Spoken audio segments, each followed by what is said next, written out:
akwai rashin in zan mutu in yi bidiyo ta nace ku bari umma me kuma alfa ke cika jama kanki umma me alfa ke cika jama kanki Allah kan rikicin Sadiya Haruna da Alfa Tas Borno.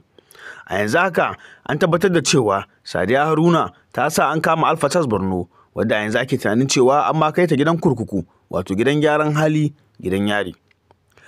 Ɗaya daga cikin shahararren TikTok, Hassan Makeup, wanda aboki ne ga ita Sadiya Haruna da Alfa Tas Borno, ya fito ya bayyana hanyoyin da aka bi aka kama ita jaruma Alfa Tas Borno, kuma ya bayyana cewa yana neman Sadiya Haruna da cewa Alfa Tas Borno haƙuri ta duba mutuncin da suka yi a baya ta sa a sake ta.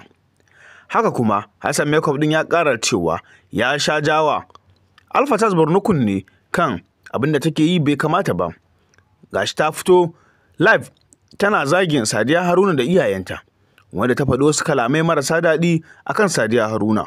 Wannan dalilin ne yasa Sadiya Haruna ta harzuka ta sa aka kama Alfa Tas Borno. Barka da zuwa tashar Kaniyu TV, kasance da mu domin samun labaranmu a kodayaushe.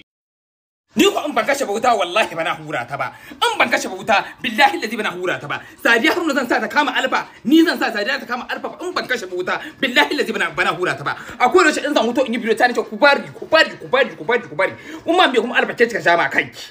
Umma me Alfa ke cika jama kanki Allah kiyaye Sadiya dan Allah dan Annabi dan Annabi tun da kin sa an kama ta ki hakuri ki sa a sake ta goban Allah ya kai mu. Ki yi hakuri lalle ta cin miki mutunci Sadiya.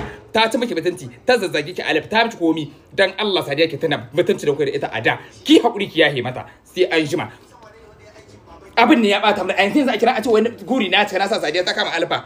Kaman yaya kun taba gandawa na sa bawa a cikin wahala ni Allah ubangiji ruha min asiri. Sai an jima.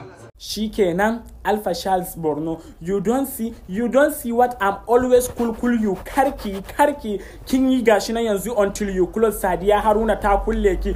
It's you are blaming. I can fall to you laifin ki ne because of what kin takura mata. You always zagi kin zage ta yayi yawa. Kuma naji wasu mutane suna cewa I'm searching for Sadiya Haruna's nyash. Wai ina neman gindin zama a Sadiya Haruna. I have to know you that Sadiya Haruna, she is my family planning. She is my woman leader. She is my state of origin. Ba wani abu sakanina until relationship of bond sakanina da su ba wani fada. Ke ne zagin ta yau kika ce she is doing her lesbian, she is lost, she is kaza, until you burst her breast kin sa zuciyanta ya shika har ta je ta kama ki ta kulle. Who is morning is evening, wagari ya waya. It is you. Fadan social media, it's not something to come and say.